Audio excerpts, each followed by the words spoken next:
So I'm making this video off the cuff. I got no notes, no nothing. This will be my final commentary on the insurrection, the coup that just took place in Russia. To me, it was more of a mutiny. From everything I've been able to determine, I agree with the comment that it was more about the fact that Shoigu was taking away the Wagner soldiers from Prigozhin, and also his I mean, imagine that's his business, and there's a lot of money involved there. And by making them sign contracts to turn into the Russian military, there was a lot of animosity there, obviously. So, yes, did he go to Rostov to arrest Shoigu? Yeah, I mean, but he had to know that there would be advance warning. And you have to understand, Russia has satellites, just like in the United States. And, you know, Putin knew exactly what was going on. So when I say it was a psyop, okay, I think that Prigozhin was just an unwitting pawn in the whole affair. And I hate to say that, I mean, because I do respect the guy. God knows he's led the Wagner troops brilliantly. Well, not led, he's just supposed to be a businessman, but you know what? He's been right there with them in the battle. That takes a lot of courage, and I admire the man in the fact that he was right there with them in Bakhmut, and he was always fighting to get them everything they needed to conduct the battles that they fought around the world. And what'll be interesting is to see what his future might be now that he's up in Belarus. And right now, and I was right about a lot of things. And so one of my commenters, one of my best subscribers, she said, "Don't go full Alex Jones on this." I thought that was a great comment. I was like, well, yeah, maybe it did kind of go full, but you know, I went back and I watched that video and I said, well, no, I presented 4 different possible scenarios, and the one that I thought that was most likely, and it proved to be true in a lot of ways. Okay, so you've got satellite images. You know that the Wagner troops are massing all of this equipment, and they're coming out. And Putin had talked to Prigozhin 48 hours before this whole thing took place. So Putin knew, I mean, well in advance, that Wagner was going, you know, on some sort of crazy adventure. I mean, he might not have known exactly what was going on. He's just kind of like going, "What the hell are they doing?" I can picture it. You know, do we just blow them up right now? And he said, "No, that would be just a catastrophic thing." Because understand, Prigozhin is a very, very popular figure in Russia, and if Putin had just wiped them out, you know, stopped the whole thing, I think, you know, he's a very patient and diligent dude. That's what I like to call him, you know. And he's just kind of watching this whole thing take place, and they're heading down, and he probably he had to have called in to the military that was around that area in southern Russia, and told them, hey, just let them through. Let's see how this thing develops. And of course, what Prigozhin did, they came in and surrounded the Ministry of Defense. They also secured the airport on the off chance that they might catch Shoigu and Grozhnov. Of course, that was totally impossible because they were obviously warned by Putin well in advance that this military force was coming in. Now, the numbers, I said 25,000. I always correct myself. Don't get me wrong. I never, ever present to you anything. When I'm wrong, I'm wrong. I mean, but there were the original numbers, and maybe like the Dan Bongino rule, I was a bit premature in my reporting. It was only 8,000, well, 4 to 8,000. I've heard, you know, all kinds of different numbers. It really wasn't anywhere near 25,000 that were participating in all of this. So when they got there, you know, it was pretty much just let them through. Now, no way that happens. No way unless Putin told them, stand down, let Wagner come in, and let's see what develops. So then Prigozhin gets there, you know, and then he sends this column north Now, I had heard reports that it divided into three roads going north. I have no other, that was an individual source. It looks to me like they just stayed on one road, which once again, I mean, if anytime Putin wanted to take him out, he could. There's still no evidence that there were helicopters that were shot out of the air. Some people have said 15, some people have said 7. I've gotten comments that, Russian pilots were knocked out of the air. I don't. I find it hard to believe that might have taken place, but I'm like I said, we're just sitting here in the United States trying to report on Russia. It's a ridiculous proposition. So anyway, it looks like Prigozhin did all this really on his own. So and like I said, it was a psyop, but I think it was a psyop in the fact that Putin used Prigozhin. He knew what was going on. He knew 48 hours in advance that they were advancing on the city because he's got all the satellite imagery. No way that his military generals and everything weren't saying, what the hell's going on with the Wagners in the Donbass, So, so the psyop, I think, was Putin sat back and said, well, let's see what happens with this whole situation. There was no fear of a coup.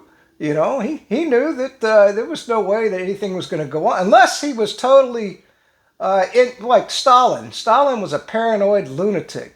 Putin was very secure in his knowledge that he had the total backing of everybody, but he wanted to see if there were any elements in his country or any paramilitary activity or anything. And he did flush out some, well, I want to say traitors, but some elements in Russia that were disloyal to him.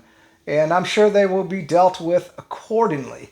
So the psyop really was on Prigozhin, unfortunately. I feel sorry for the man in a certain kind of way because I think I just admire his courage that he faced in the battles in Bakhmut.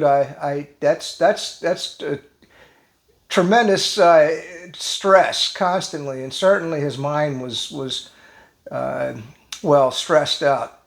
So anyway, that's kind of the final video on all of this. So you've got Wagner now up in Belarus. Now, why are they there? Well, you could say they might be there to advance on Kiev because they're very close by. You could say that they're there in case the Ukrainians try to attack Belarus. You could say that they're there just to get them out of Russia's way. I mean, they just wanted all these soldiers that wouldn't sign the contracts and are still loyal to Prigozhin, and they just said, well, look, let's just stick them in Belarus. Let them be a thorn in the side of Belarus. And if they need to use them, I would imagine as long as you keep paying mercenaries, they'll march on you, Kiev. So they're still a useful tool. So I just admire Putin in his, it just looks brilliant to me in how he handled the whole situation. He knew they were coming down. He knew what was happening. And as they came north, he could have taken them out anytime he wanted. And by the way, there were 30,000 troops, according to everything I've seen, that were mobilized around Moscow. So Moscow was never in any danger. That's why I told you in previous videos that the city just kind of went on about its way. And yeah, there was kind of a semi-martial law, a couple roadblocks set up, checking IDs, but everybody was just like, nothing's going on. And then in the end, the Wagner soldiers were heroes, as they are. They fought tremendously in Bakhmut or at Andiamos, or whatever you want to call it, now that Russia controls it. And also it got Ukraine to reveal some of its plans. So, okay, you say, well, Kirk, you called it a massive psyop. Yeah, it was. Russia played Prigozhin like a fiddle. He played the Western media like a fiddle. He played the Western governments like a fiddle. He played the Russian people like a fiddle. Now he's solidified. He played any traitors or any anybody that was against him in Russia like a fiddle. So, okay, so what do you call a psyop? Was it the COVID, virus that was supposed to be the end of the world that you had to go out and get the jab for? I mean, I don't know. You tell me. I mean, that's what a psyop is you convince everybody of something that, well, it wasn't a false flag, of course, but you play it to your own advantage, and that's the end of the story. So anyway, Prigozhin is exiled to Belarus. He'll probably end up somewhere in, who knows, South or Africa, fighting down there, and then those troops will eventually probably be shipped out of Belarus, assuming they're not used in the war. That would be a useful use of the Wagner troops, because if, and I do, well, let's just get to predictions, and predictions are always precarious territory on anything. But now that this whole situation is resolved, I do think there's going to be a shakeup in the Russian military command. And Prigozhin, give him credit, he sent his message to Putin. He said, look, it's time to go on the offensive. You know, we're tired of sitting here. We've been here, what, for a year and a half fighting this battle, just a war of attrition. That's what it's been to this point. They've killed hundreds of thousands of Ukrainians, and the Ukrainians keep mobilizing and sending every able-bodied man, woman, old man, babies, everything into battle. I saw a video today of a Ukrainian officer that fragged his own troops because they wouldn't obey his orders, which is what the French did during World War I, when they wouldn't rise up out of the trenches and charge the German batteries. To me, that's just, when I saw the video, I was just infuriated. I mean, no military that exists on the planet, you can't frag your own troops. And when that starts to get out, the Ukrainian military is done. They're done at this point. I mean, once, especially to have a video of it. Oh my God! I mean, it was horrible. These guys, he kept telling them, he said, "You go charge the Russian lines, go charge." And they said, "No, we're not going to do it." And then he came out and just threw a grenade right in there. Unbelievable. I just. Anyway, the fog of war. So that's it. That'll be my last. This is my last report on the whole Prigozhin Russian ministry. Well, actually, I wouldn't say it was my last report on the whole thing, because I definitely want to report on any shakeups that will take place in the Russian military command structure. Because I do think there might be some changes coming, and I do think that Russia's going to take on a much more offensive posture at this point. And as Colonel Douglas Macgregor, I always want to promote him. As he points out, these troops have been sitting there. They're trained. They want to get home to their families. They want to get on with their lives. And they're like, Putin, we're done. Let us go in and end this. We've got everything we need. We've got artillery. We've got all the shells we need. We've got all the ammunition we need. We've got all the tanks we need. It's time to march across and wipe out the Ukrainians once and for all. And that's what they're saying to Putin. And Putin's been very patient because he's just worried about, this thing escalating. But the escalation to the escalation ladder, as the Duran likes to call it, has been continuing. And by the way, I do disagree. I not very often I disagree with the Duran. Alexander, he called this a coup. I call it a mutiny. I don't call it a coup. I don't think that Prigozhin's... Now, maybe he thought he might get support within Russia to basically go up and make his point heard louder to Putin. But it didn't happen. The entire country... And by the way, if you watch the videos from Patrick...